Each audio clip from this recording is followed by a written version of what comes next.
étudions un petit peu les caractéristiques de cette fonction que j'ai appelée G2.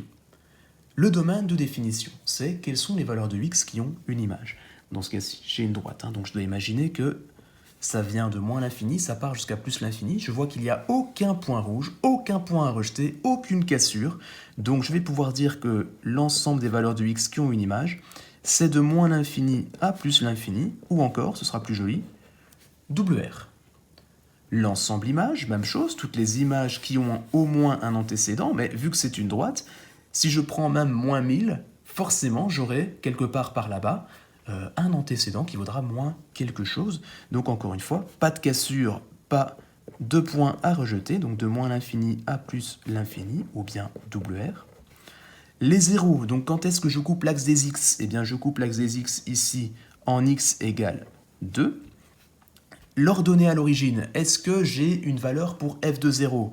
Oui, f de 0, c'est ici, c'est quand je coupe l'axe y, donc c'est la valeur moins 1. Est-ce que j'ai un maximum ou un minimum? Alors, j'ai pas d'extrémité, donc je n'en aurai pas aux extrémités. Et je vois que dans mon graphique, je n'arrête jamais de monter pour descendre ou de descendre pour monter. Ce qui veut dire que j'aurai ni maximum ni minimum.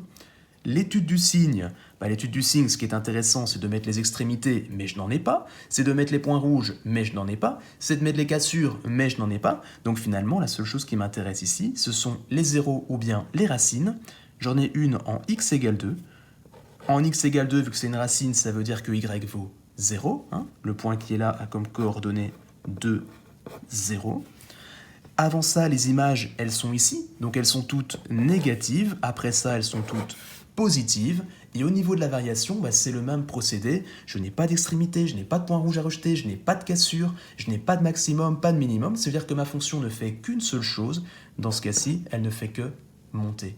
Vous voyez, attention que les signes, ainsi que la variation, se placent d'office dans la ligne du y, parce qu'on parle des images. Quand est-ce que mes images sont positives ou négatives et quand est-ce que mes images croissent ou décroissent, donc quand est-ce que la fonction est croissante ou bien décroissante.